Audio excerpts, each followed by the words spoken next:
Welcome, gentle listeners, to the Esoteric Beat. Today we are doing a deep dive on Terence McKenna's lectures on alchemy and Hermeticism. Thanks to everybody who has commented on the earlier versions of this talk. I'm going to do the long version now and hopefully get in everything that I'm planning to include in my chapter. The title is Francis Yates and the Making of a Myth, an Introduction to Terence McKenna's Lectures on Hermeticism and Alchemy. Terence McKenna has been receiving attention in esoteric studies lately, after getting some attention from Wouter Hanegraaff, who reads McKenna in light of his millenarian tendencies and as part of the New Age. But the lectures that McKenna gave as part of his process of preaching his brand of psychedelic shamanism haven't received enough attention. Part of the problem is the difficulty in studying these lectures. They've been floating around in cassette tape and later in MP3 form, and now can be found on YouTube, often untranscribed. They haven't really been collected together into a bibliography.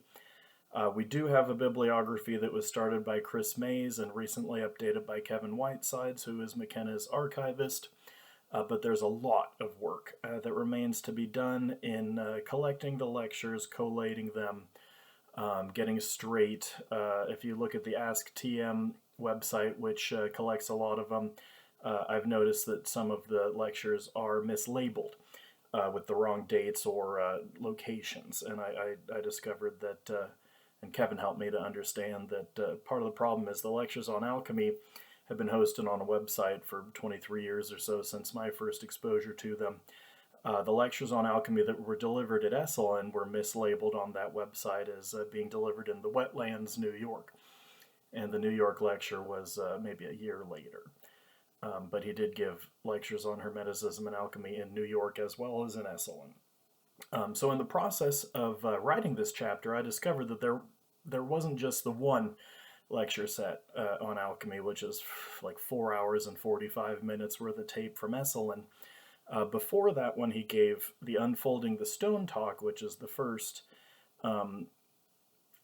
strictly covering alchemy that I'm aware of, and there are also the New York and then the Winter King lecture, which was delivered in Europe when he was on a trip to make the film that became Alchemical Dream.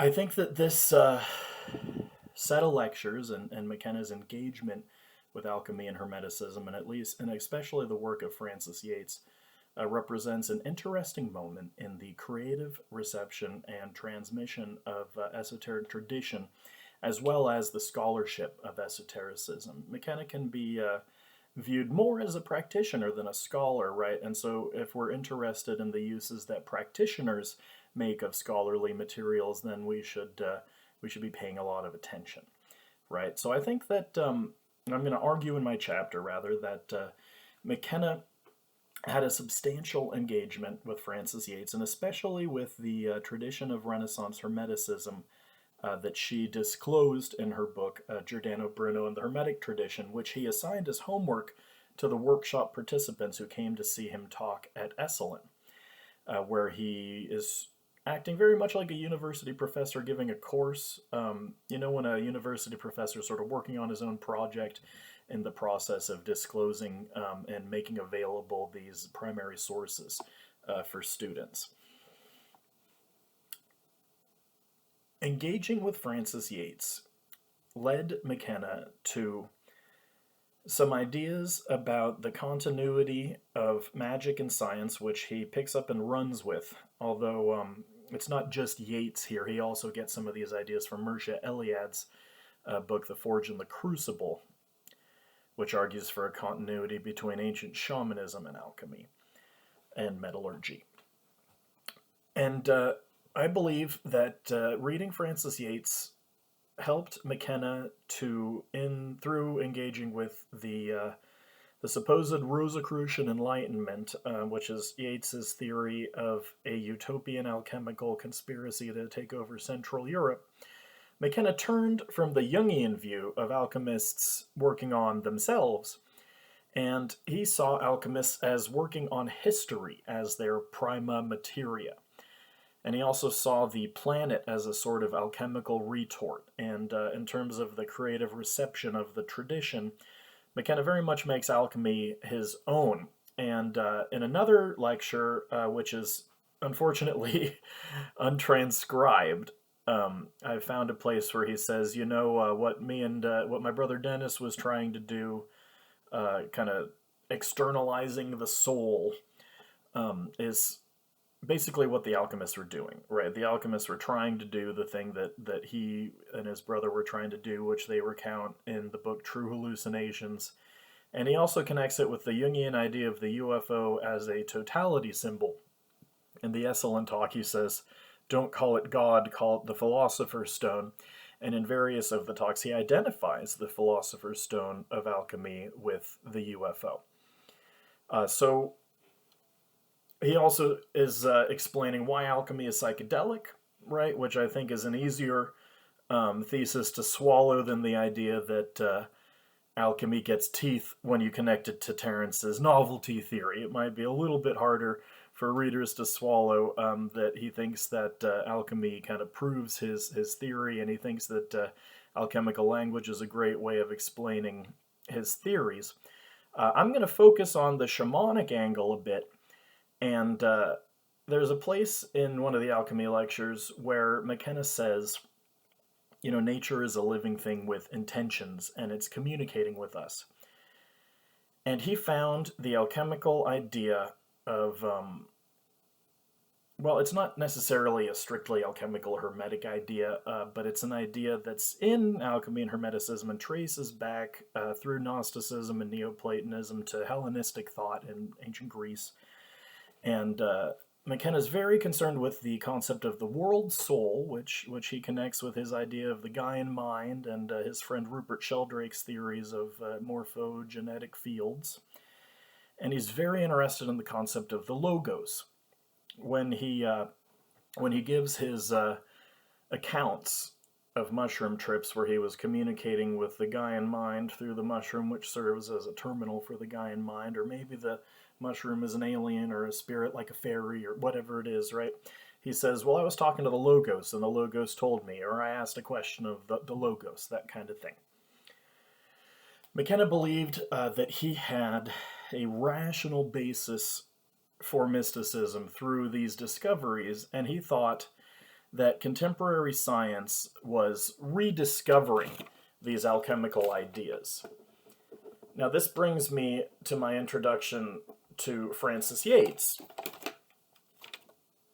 Francis Yates had a thesis on the continuity of magic and science, and I'm going to be quoting her student Alison Coudert, who explains that Yates thought that there was a activist mentality where magicians thought that they could make changes in their world that were sort of incompatible with the Christian view. And this traces back to medievals like Roger Bacon, and I think of Lawrence Principe's line about how Roger Bacon thought that artificial gold was better, right? And alchemists were, in the eyes of medieval philosophers like Roger Bacon and Albertus Magnus, alchemists were sort of pioneering this attitude of modern science, according to Francis Yates.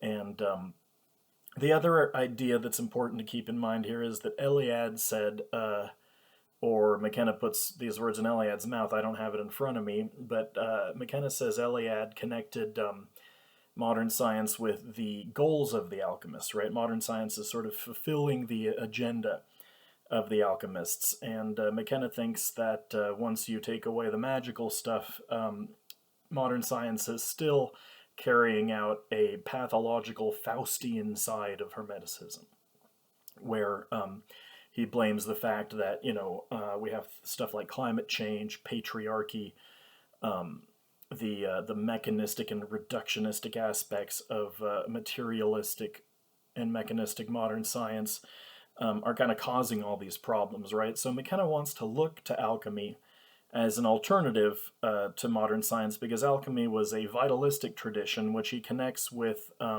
Gnosticism, that he sees as the background to Hermeticism, being a, uh, a religion that's very focused on life. And since McKenna wants to say, look, the world is alive, the universe is not a dead machine whose rules were discovered by powdered wigs, but the universe is alive, the planet is alive, and we can talk to it. Another idea in Yates that McKenna, I think, is picking up on is the idea that Hermeticism was internally focused. McKenna talks about the internal state of the artifacts or the alchemist being important to the alchemist, right? Whereas modern science, after the turn in the scientific revolution, modern science is externally focused. It wants objective truths, right? But the subjective state of the scientist is not as important as it was to the alchemists. And McKenna thinks that this is important in kind of reclaiming a more reasonable view of what science should do, because science has lost touch with human values and human decency. The Art of Memory is Francis Yates' most famous book, and McKenna does make some references to the art of memory in the Alchemy talks and in other talks.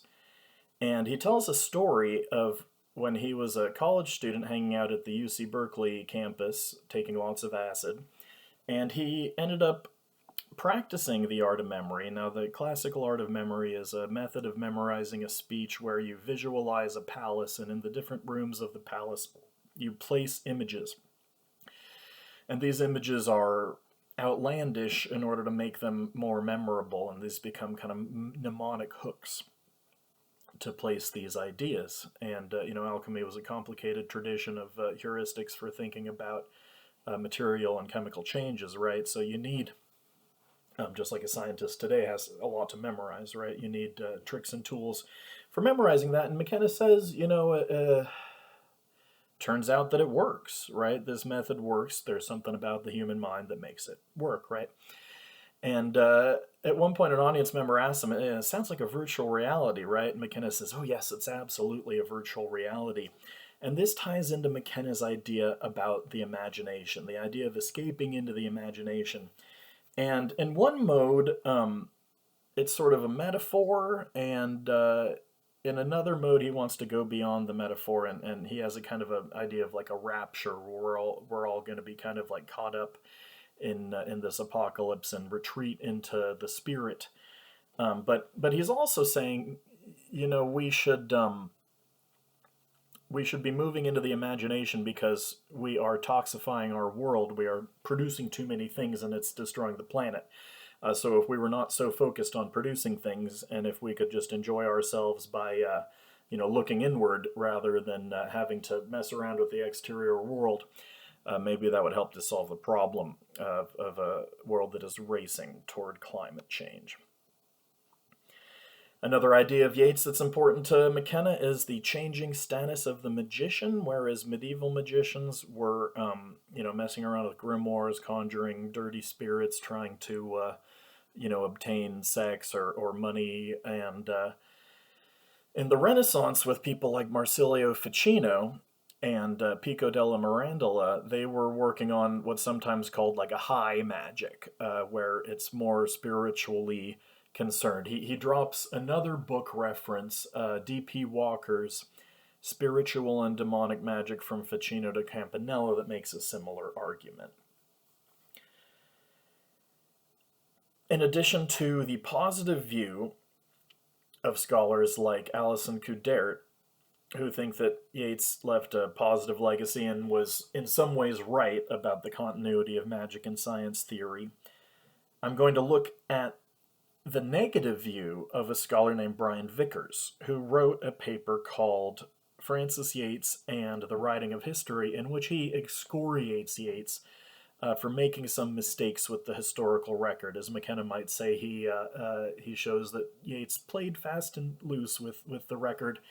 And Terence McKenna himself doesn't seem to have gotten the memo that some of Yates's ideas about the Rosicrucian Enlightenment were debunked particularly the idea that Johann Valentin André was some kind of a lieutenant for this alchemical conspiracy, when it looks like Valentin André's attitude towards the Rosicrucians was more negative, right? André was trying to Christianize the Rosicrucian myth in his with his ludibrium of the chemical wedding satire, and he wasn't satirizing it in order to popularize it, right? He was trying to kind of rescue it from what he saw was its errors. One of Brian Vickers' criticisms, or rather, I'm going to look at two of Vickers' criticisms that kind of puts what McKenna's doing in an interesting light, because Vickers says, Yates has this persecution thesis, the idea that the Hermetic tradition is persecuted and it's underground, it has to be esoteric. Whereas McKenna says, look, modern science, alchemical thinking is anathema for some of the same reasons that psychedelics are being suppressed, right? And he's got a major bone to pick with science, because science seems to be on the side of governments who want to repress psychedelics for really unreasonable reasons, right, that have less to do with science and more to do with politics. Another Vickers idea is that Yates identifies with the Hermetic thinkers and the magical thinkers that she studies. Whereas McKenna goes so far as to dress up as John Dee, who's clearly one of his favorite people, right? And so McKenna's an interesting example of the identification problem, right? And I just wonder if the ways that Brian Vickers just finds it self-evident that the occult could never have had the kind of influence on science that Yates suggests. I mean, doesn't that kind of strengthen McKenna's case that this stuff is being suppressed?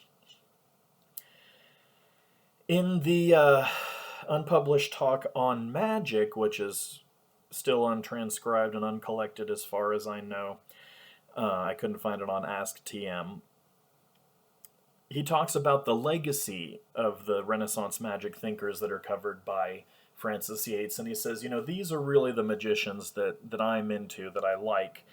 And people often email McKenna to ask him, well, what do you think about Aleister Crowley or Madame Blavatsky? And he says, well, look, Crowley was late and derivative and not really plugged into the mainstream of magical tradition, much to the disappointment of his interlocutors. And he's really interested in this Renaissance magic phase. And that's where he thinks all the real alchemical stuff is going on. And I should have said something before now. I'm going to make a little note on my thing. That he sees alchemy as part of the archaic revival. And in another unpublished talk, which I found on YouTube as something about the supermind, he says that the alchemists, the archaic revival, it's not really my idea, right? The alchemists in the 16th century, like Gerhard Dorn and Michael Sendivorgius and Robert Flood and et al., these guys were trying to make the lapis, or the philosopher's stone, and it's the same idea. So McKenna was a huge fan of Renaissance magic, and a huge fan of alchemy and Hermeticism. However, one more critic of Francis Yates, who I thought made it onto my outline, but did not, I'm glad I thought of it, is Wouter Hanegraaff, who, in his critique of Francis Yates, says, look, Renaissance magic often wasn't Hermetic. And the Hermetica, the Corpus Hermeticum, the texts of the 3rd and 4th centuries that McKenna sees as the basis of alchemy following Francis Yates, a lot of those Hermetic texts weren't particularly magical, right? You can see them as like theosophical. They're sort of dealing with the same kind of Platonist ideas that the Gnostics were dealing with. But they're not exactly magic. And so McKenna is guilty, along with Yates, along with the perennialist thinkers of the Eranos school that he was cutting his teeth on, like Carl Jung, who we read at 14, and Mircea Eliade. He kind of falls into the same errors of perennialism, where they see the occult tradition as all one big ball of wax, whereas the trend in scholarship nowadays is to see these traditions as separate, right? As to make these distinctions, right? Whereas, Hermeticism is a particular thing, and Marsilio Ficino, even though he translated the Corpus Hermeticum, it's a bit of a stretch to say he was part of this Hermetic tradition. Walter Hanegraaff points to one thinker, Lazzarelli, who is one of the only actual Hermetic thinkers of the Renaissance who really deserves that stripe. But this is all, kind of scholarly nitpicking and almost besides the point. So let's talk a little bit about Mircea Eliade. He's very excited about Eliade because Eliade made the argument in The Forge and the Crucible that the melting of metals in the ancient times was kind of a wondrous and magical activity, right? And McKenna says, at various points across his lectures that we don't really understand how wonderful this must have seemed to ancient people. And we're not even involved in the making of metal, most of us, right? If we're not part of, the secret cabal who have the trade secrets, right? And so the shaman is the brother of the smith, is the phrase that McKenna uses, and he repeats this throughout his lectures, even non-alchemy lectures. He'll drop this idea in when he wants to talk about shamanism and alchemy, and even in his non-alchemical talks up to the end of his life, in his final conversation with Eric Davis, he's dropping a lot of alchemical stuff into these lectures. So I had originally envisioned this paper as a close reading of his alchemy lectures, but it turns out there's way too much alchemical content across the lectures, and that's why I've changed the title to an introduction. So the shaman is the brother of the smith. Contemporary science fulfills the alchemical agendas. And one place where McKenna disagrees with Eliade is the idea that the most ancient shamanism didn't use drugs, and it's only the later decadent forms of shamanism that do use drugs. McKenna has a different theory. He believes that in ancient times, shamans were in touch with the Gaian mind, right? They were able to kind of communicate with the intelligence of the planet through plants in order to know things about the movement of herds or to predict the weather, right? And those are things that you might expect they would get information from if they were in contact with a Gaian mind. And so it's actually the later forms of shamanism that have lost touch with the plant drugs, that have lost touch with the overmind or the Gaian mind. So at one point he describes Aboriginal shamanism as a living gnosis. And he says that shamans in the Amazon that he had touch with see the body as an alchemical retort and sees shamanism as a kind of living tradition of this sort of alchemy. The body is the alchemical retort, and shamans in the Amazon are not looking for the philosopher's stone. They have already found it. This brings me to the last of McKenna's great authorities on alchemy, which is Carl Jung. And Carl Jung is the guy who turned McKenna onto alchemy in the first place with his book, Psychology and Alchemy, which McKenna read at the age of 14. So this was a formative influence on the fella growing up. Now, McKenna is not uncritical of Jung and the Jungian school and their takes on alchemy. However, he does largely accept the thesis of Jung that alchemy was not primarily about chemistry. It's not primarily about the involvement in matter, but Jung saw it as a method of projecting the contents of the psyche onto the lab. Now, McKenna buys this Jungian thesis, hook, line, and sinker. And I'm going to be contextualizing this in terms of a paper by Lawrence Principe and William R. Newman, who are sort of the top guys in the history of science approaches to alchemy that have just been flowering in the past few decades. And I feel like McKenna kind of anticipated when he said alchemy is not a throwback, but it was the prelude to modern science.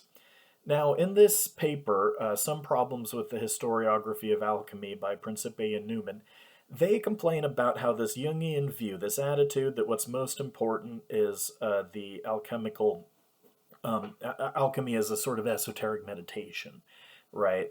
This has led to problems with historians misunderstanding that actually alchemists were getting their hands dirty in the lab and making stuff. There's a great line by Principi in one of his lectures where he says, "What do alchemists like to do? They like to make stuff." And alchemists were very concerned with chemistry. Now, McKenna, unfortunately, falls into this problem when he says, chemistry was not the main point. The people who were trying to turn lead into gold were either charlatans or fools. They were puffers, using a pejorative term that goes back a few centuries. And the chemical discoveries, the fact that alchemy led to modern chemistry and laid so much of the laboratory foundation for modern science, well, that's just kind of a footnote, right? It's not really what's important. There's actually this core of true alchemical adepts who know the real secret, which is this, it's a sort of form of self-hypnosis. McKenna connects it with the idea of dissolving self and world distinctions, which is something that Alan Watts, in his writing on psychedelics, thinks that the psychedelics are able to break down this distinction between self and world. So McKenna says, what is psychedelic, right? Psychedelic is getting the contents of your mind out in front of you so that you can look at it. And he talks about language being made visible by the DMT elves that he meets in his psychedelic experiences, right? And he says that the DMT tykes, as he calls them, or elves, machine elves he calls them sometimes, they are trying to show you how to make language visible. And they show him these little tablets that have letters on them and that kind of thing. So the first talk that McKenna gave, and he says, this is a departure for me in the Esalen or New York lecture, I forget which he says, I'm tired of talking about drugs, I want to do something different, right? It's actually not so much of a departure because he's still really giving his rap. He's still defending his novelty theory in these talks and saying that alchemy helps you to understand his ideas or helps to prove his ideas. And similarly, the other way around, right? His ideas help you to understand what the alchemists were doing and how what they were doing was kind of more legitimate than they've been given credit for.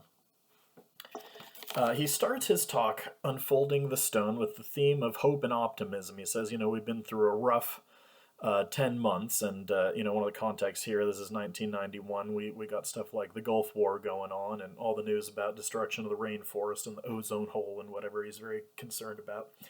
Climate change, but he thinks that there is hope to be found, right? He just doesn't think that there's hope to be found in mechanistic science, and especially in consumerist capitalism, which is trying to turn the entire world into a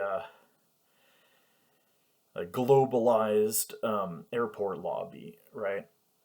And he bookends this talk with the idea of luminous beings. I'm making a little note here because at some point I need to talk about how he drops the name of Clark, whose translation of the Corpus Hermeticum, or edition of the Corpus Hermeticum he's using.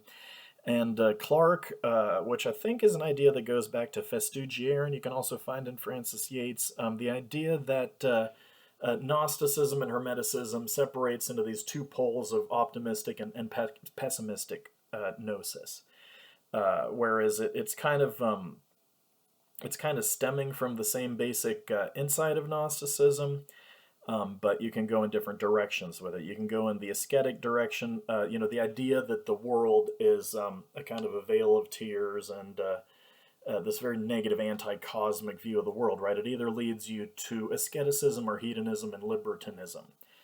And McKenna loves to appeal to the prurient interests of his audience by talking about the kind of sexy stuff, right? That there were Gnostic cults that were very libertine sexually.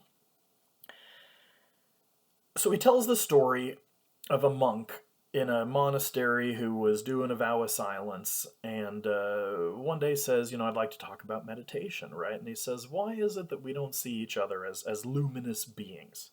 McKenna thinks that Gnosticism and Hermeticism were very interested in this idea of creating a body of light, right?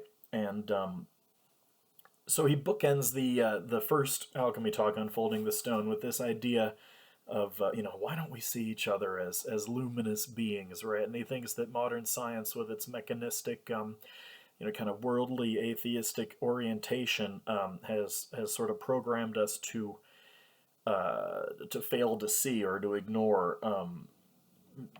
that we can see each other as luminous beings. He defines alchemy as a secret tradition of the redemption of spirit from matter. Now, this seems to be his original take on alchemy. I'm not sure exactly where he gets that notion. He uses this definition in his only published definition of alchemy, which is in the Archaic Revival book, in the interview that he gave to Neville Drury, who's an occultist writer and scholar. So he thinks that alchemy is about the redemption of spirit from matter. It sounds a lot like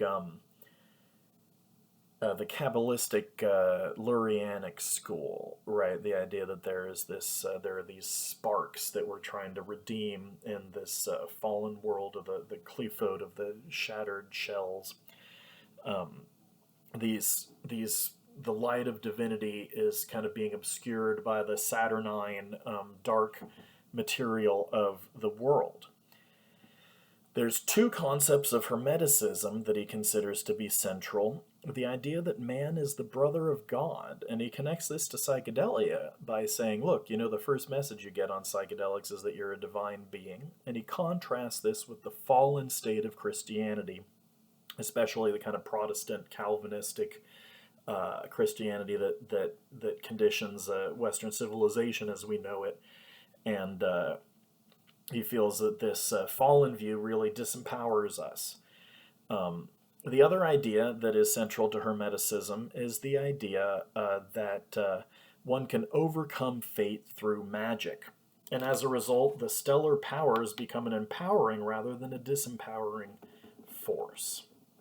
So McKenna loves this idea of magic. And he thinks that we need to kind of reclaim that sort of magic. And he also thinks that recent discoveries in science, and especially the discoveries that he's making underground in psychedelic research, are bearing this out. He has a very unique take on the Philosopher's Stone as well. I'm not 100% sure where he gets this idea, but he says, the Philosopher's Stone could be whatever you wanted it to be. It's the chocolate cake that your mother made when you were a kid. And he goes on and rhapsodizes. I'm going to have to quote this at length for the beauty of the passage. And this is how he makes the connection between the UFO and the Philosopher's Stone as like a totalizing symbol.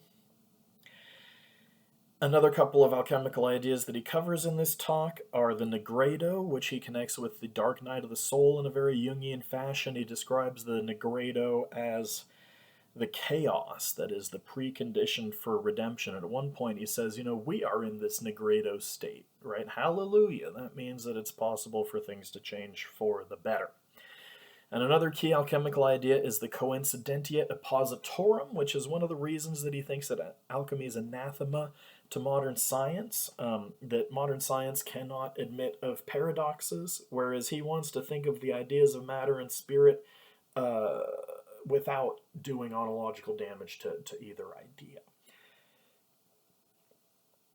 I already mentioned the idea that he says novelty gives alchemy teeth. His novelty theory, he thinks, is kind of going to revitalize the alchemical tradition and show its efficacy. And another key idea for him is the idea of imagination, right? He thinks that we're all going to escape into imagination in his millennium that he is the prophet of. And McKenna says imagination is the alchemical deus ex machina. So he's just plugging alchemy into his own theories there. Now, the Esalen lecture, which when I started this project I thought was the only lecture he gave on alchemy and Hermeticism, turns out there's lots, is the longest. It comes to about 4 hours and 45 minutes a tape, and I don't know if we even have all the tapes, right? There's a lot of Q&As for example, from these that seem to get lost. So that in the Winter King recording, for example, we hear him asking the audience if there's any questions, and then the tape cuts off. It's not clear if nobody was brave enough to ask a question, or if we just don't have the tape of that.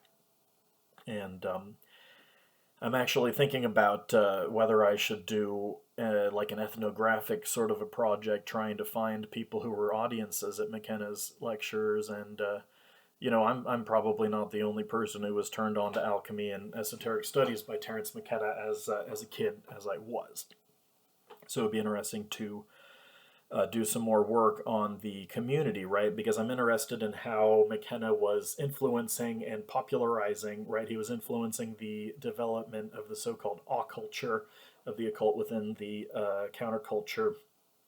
And, really, if you look at the popularity of his lectures, McKenna has done more than almost anybody to popularize the ideas of Francis Yates.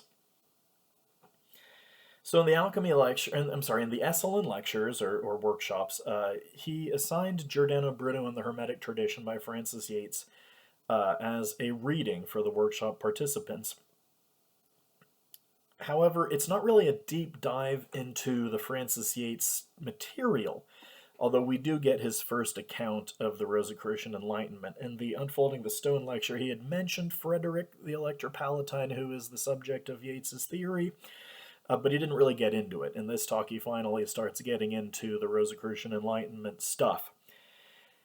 But it's not a deep dive into Francis Yates. It's more that he saw the Yates book as the best book between covers, which is his kind of folksy idiom for recommending a book, that he thinks is a good place for people to start with and kind of get inspired and introduced to this tradition. And I think for a lot of people who are interested in esoteric studies, they might be able to relate to this, where Francis Yates sort of, started it all. McKenna also says, I want to go beyond scholarship to create an alchemical language. And this is one of the things that he is exhorting his followers to do. He says that marginalized people, like psychedelic users, are always trying to get the language right? So alchemy is this kind of vast resource. The alchemical literature is this vast resource of all these powerful symbols. And to merely gaze on an alchemical image, as we'll learn in a later lecture, is to enter into a psychoanalytical process, right? The alchemist knew something about how to create an image that was going to have an impact on the human mind based on what he sees as kind of the like nuts and bolts infrastructure of the human mind, that alchemists and magicians had insight into that. And it reminds me a lot of Culiano's theory of Giordano Bruno, which I'm not sure if McKenna had read. But that might not make it into the chapter, because I don't know if that's within the scope of focusing on the Yates influence. So a wonderful story that he tells, a delightful, lovely story, is that when he was a child, he would bother his grandfather to let him play with his hearing aid batteries, which he would extract mercury out of. And then he would play around with mercury and sort of wonder at the properties of mercury, right? And this is one of the places where I feel like this is a test for the Numen and Principi theory of the problems with the historiography of alchemy. Because McKenna is saying here, as a child playing with mercury, I was operating as an alchemist. I had not yet imbibed the ontological assumptions of modern science, but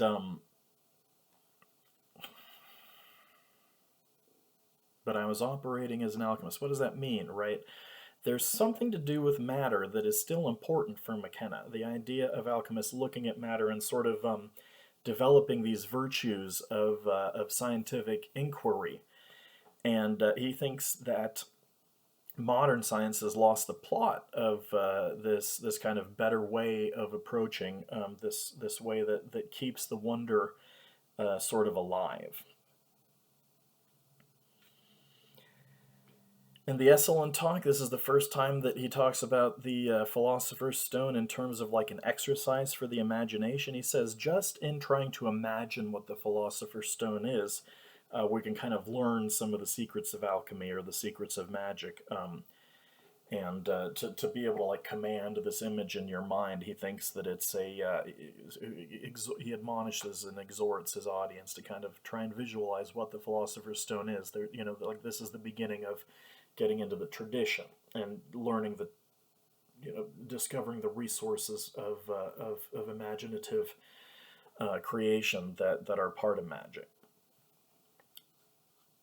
I talked about the Corpus Hermeticum, the idea of optimism and pessimism. He bookends the Esalen lectures with a quote from a Grateful Dead lyric about how we're going to need a miracle. Because he doesn't think that we're getting out of the planetary crisis without magic, right? We're in the realm of the magicians now. Like nothing else is going to save us, and this is another of the reasons that he's looking into the resources of the alchemical tradition, because there we're going to find the magic that we need to accomplish this archaic revival that he is recommending. One final thinker or scholar who he references is Hans Jonas, who characterized Gnosticism in a comparison with existentialism. And Jonas basically said, if you take out all the woo-woo stuff, if you take out all the magic, the spirituality and whatnot, Gnosticism sounds a lot like existentialism. And McKenna introduces Gnosticism and Hermeticism in the late antique world as coming out of a similar disaffection and kind of cultural malaise that we are currently experiencing at the end of the American Empire.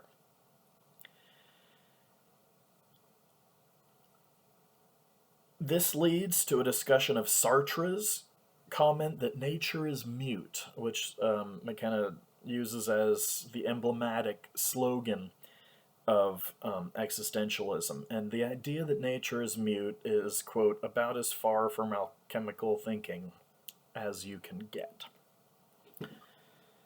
He reads from a lot of passages in Giordano Bruno and the Hermetic tradition and in Clarke's Corpus Hermeticum.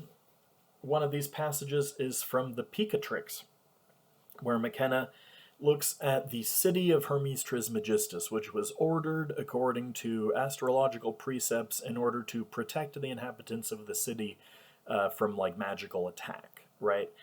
And the takeaway that McKenna gets from this is that alchemists had this idea of the perfection of society through magic. And here's where he's starting to move beyond the Jungian view of alchemy as an individual enterprise where you're just working on the self, to thinking about how alchemists are working on society. In a later lecture, he says something about how alchemists are trying to distill a sense of community. Good alchemical word there. He's always saying good alchemical word there, scintilla or amalgam or whatever. He loves pointing out how there's a lot of words in our everyday vocabulary that in fact trace to alchemy, the rarefaction or whatever. He makes a connection between the idea of the world soul and the philosophy of Henri Bergson in this talk. He gives an account of the logos. And then he's going to go on to talk about René Descartes. Now, René Descartes was important in Francis Yates's book, where Yates uses Descartes as sort of emblematic of the mechanistic view of the cosmos and the mechanistic world of modern science that Yates sees as replacing the Hermetic or alchemical worldview. Yates says, look, modern science, contemporary science rather, the recent discoveries in the 19th and 20th centuries have sort of superseded that mechanistic view. In one place, in another lecture, McKenna cites Helmholtz and Clerk Maxwell as having, with their theories of magnetic fields and electricity and all that, already started overcoming the mechanistic view. And then especially in quantum physics, McKenna says explicitly at one point in another lecture, not in the alchemy talks, but in another talk, that the either-or language of mechanistic science doesn't work to describe quantum mechanics, and quantum mechanics is using the mixed algebra of a Boolean both and in the similar way that the alchemical coincidentia oppositorum was allowing you to think in paradoxical ways. McKenna talks about how Descartes got his charter for modern science, for mechanistic science, from a vision of an angel. And the angel said to Descartes, um, the conquest of the world will be done through number and measure. And McKenna just howls at the irony that that mechanistic science was in fact the result of an angelic vision, right? Which seems like it would be incompatible with with mechanistic science. And so, towards the end, as he gives his account of the Rosicrucian Enlightenment, the idea that Frederick Elector Palatine was part of this utopian alchemical conspiracy to take over Central Europe, he believes that Michael Meyer was one of the main lieutenants of this conspiracy that goes back to the puppet master pulling the strings, John Dee. And so McKenna was actually writing a play, and I hope that some paper has survived. I used to believe, because I read in Eric Davis, that all of McKenna's unpublished papers burned up in that fire at Esalen adjacent to Quiznos, that these papers were lost. But now I'm hoping that somewhere exists the manuscript of the play that McKenna was writing, where Descartes was part of this invading army as a young soldier of fortune, that marched into the city where Michael Meyer lived, and this is where Michael Meyer disappears from the historical record. So McKenna says, I like to fantasize that it was Descartes personally who killed Michael Meyer as part of this invasion. And so in the play that he was writing, it sounds kind of like, Tom Stoppard's Arcadia or something like that.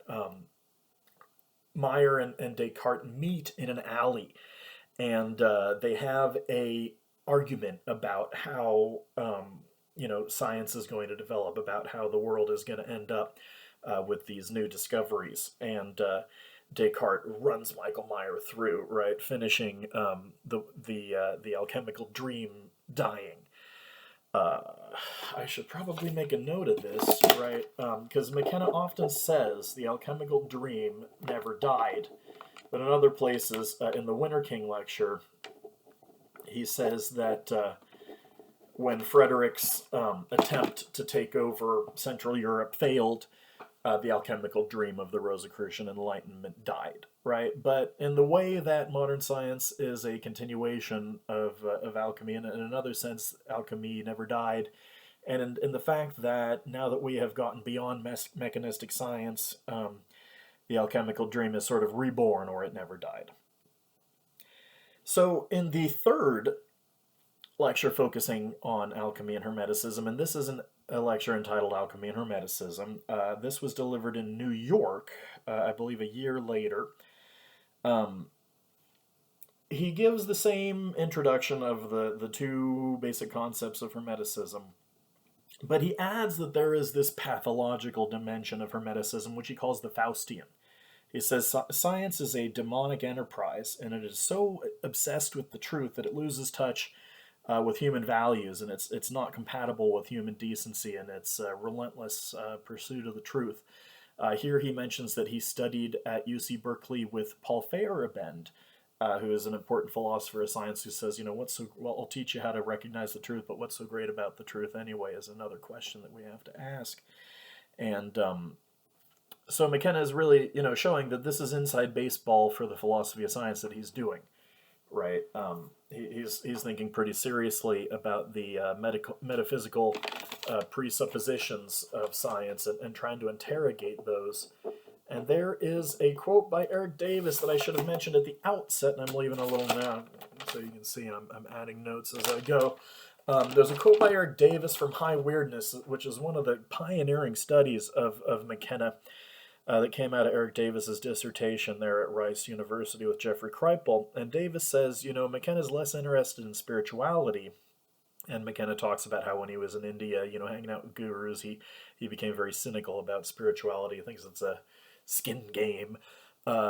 Davis says, McKenna was more interested in metaphysics and this kind of like concrete change in the world that he was hoping to effect through his teachings. And so I think this is a place where although he accepts the Jungian view that alchemy is this meditation, and he says there's all these cool kind of like meditations you can do, He's less interested in the spirituality, and he's more interested in confronting the metaphysical and ontological presuppositions of modern science in order to get back to the kind of vitalistic worldview that he sees as characterizing alchemy. It's in the New York talk that he says, oppressed people need to get the language right. He thinks that psychedelic people, because they are oppressed by a government that makes their research chemicals outlawed, that we're in a similar situation, we as heads, are in a similar situation to other marginalized peoples. And he looks at the examples of LGBT people or people of color and the struggles that they have in getting the language right. Right. So when he's looking at the creation of an alchemical language, right, he says, how do we describe ourselves? Are we heads? Are we shamans? Like, what's going on here, right?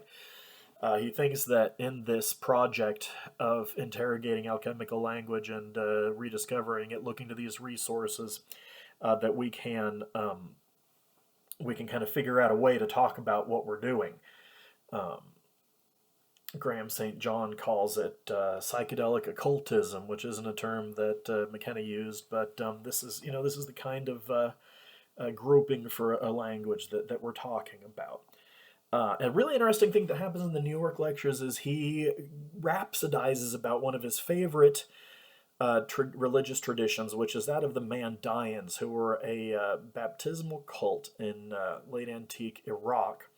That grew out of Gnostic Christianity. And he loves the Mandaeans because they're really into rivers. They're a religion that's concerned with care for the earth. And I think this is one of the big reasons that he sees Gnosticism is so concerned with life. He says the Mandaeans are almost a religion of biology, and that we should become Mandaeans. He's like, I'm really into them.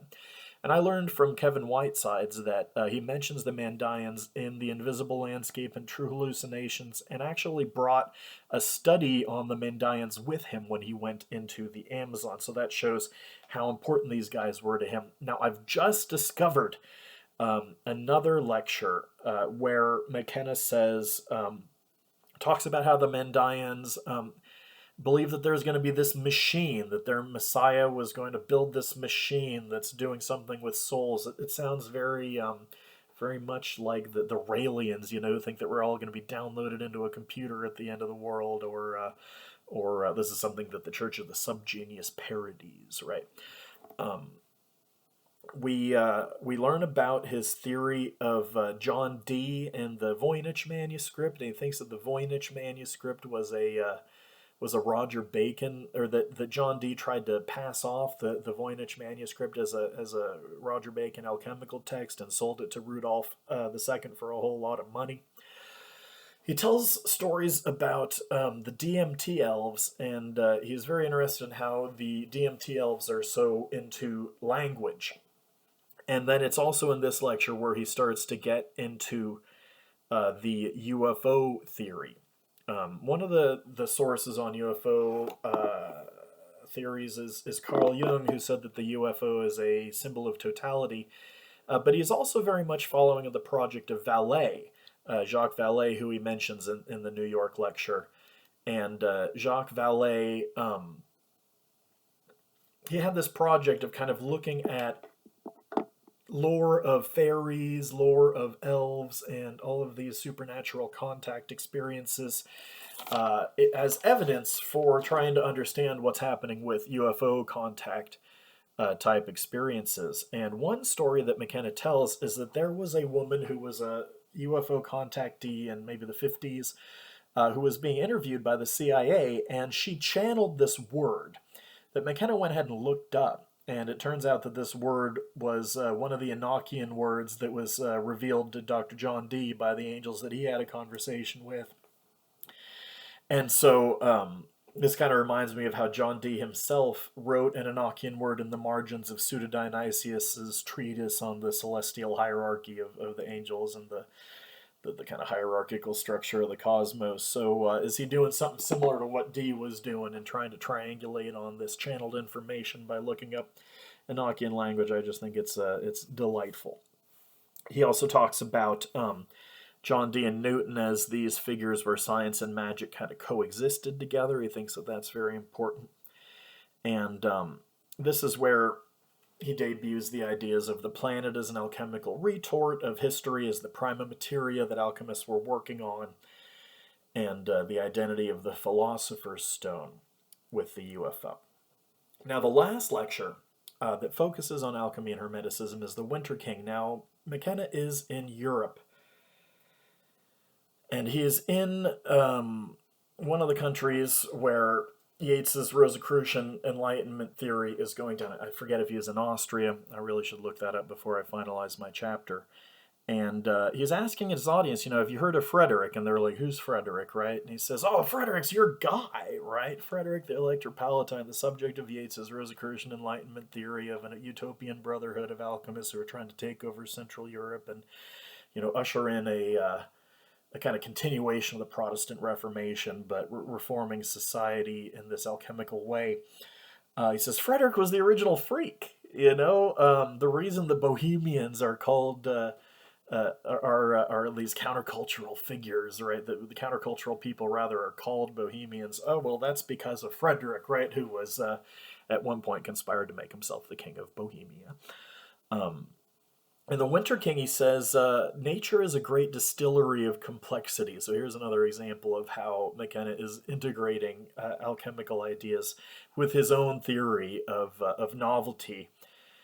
And it's here in the Winter King lecture, I already mentioned this earlier, that he says alchemists were trying to distill this sense of community.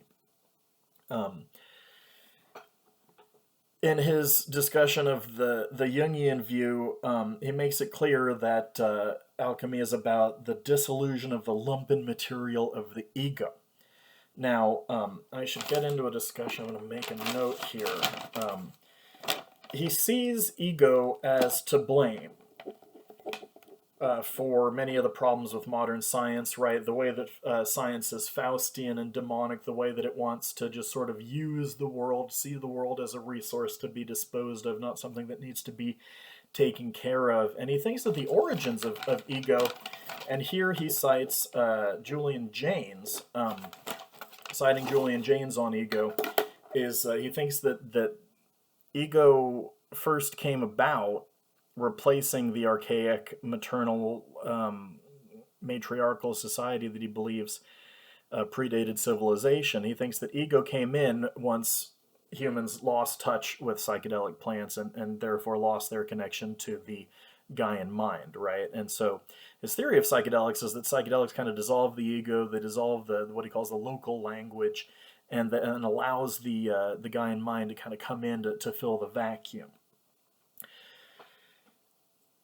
In the Winter King lecture, he makes very explicit his program of how to combat scientism by saying, look, alchemists were making these powerful symbols, as I mentioned earlier, in this Jungian mode. He says you can't even look at an alchemical image without entering into the psychoanalytical process.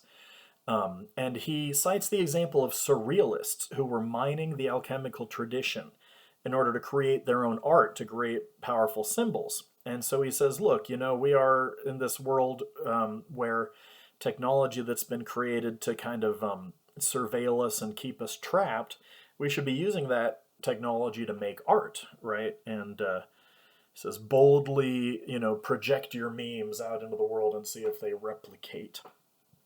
Citing at the time, a kind of a new idea in Richard Dawkins, the idea of memes, and this was before the current kind of colloquial use of memes. It means like an image with a picture posted onto it, right, that we use, that traces back to Dawkins' idea, the idea of a cultural gene. So McKenna was an early enthusiast of the term meme, and might have a lot to do with the way that meme in computer culture is being used today. He says, look, I'm a big fan of propaganda, and I think that we should take the Rosicrucian Enlightenment, this example of Frederick and the alchemists that were trying to create a utopian brotherhood and take over Europe. We should make that myth our own, right? So he's talking about kind of deliberately crafting a myth, and he thinks that all culture is based on myths, and he also thinks that we should be transcending culture, right? The key to transcending culture is to dig into the soul using the terms of art. So the underground should make the myth of Frederick its own. Finally, there's other talks where he mentions alchemy, where he talks about magic, and he kind of expands on these ideas, says a little bit more about the Eliad and shamanism theory or whatever. One of those worth mentioning is on YouTube as Terence McKenna on Magic. I already talked about the legacy of Yates's Renaissance magic, and he also in this lecture goes on this little trip about how he thinks that the future is going to be very magical, but the magical practitioners are on Madison Avenue. That is people who create advertising, which he connects with the outlandish images of the art of memory, right? He says, look, what's advertising doing but using these jarring, unsettling, weird images in order to stick into your head, right? Because the bottom line for advertisers has to do with their ability to force images into people's heads. And, you'll be thinking about a commercial that you saw that was perplexing, right? And you'll be kind of wondering, like, what was that all about? And, like, that's how they get you. That's how they get the ideas to stick in your mind. So that's my talk. That's my chapter. That's about all that I have to say right now based on my outline. Thank you for hanging in there. And if you have watched more than one of my videos where I am poring over all this material and trying to get myself stoked enough to plow through and finish typing up this chapter, leave me a comment with the hashtag The Alchemical Dream Never Died, and let me know that you've been sticking with it, gentle reader. Thank you so much. Please continue to be curious and stay in touch. I'm ted.hand@gmail.com. I welcome feedback.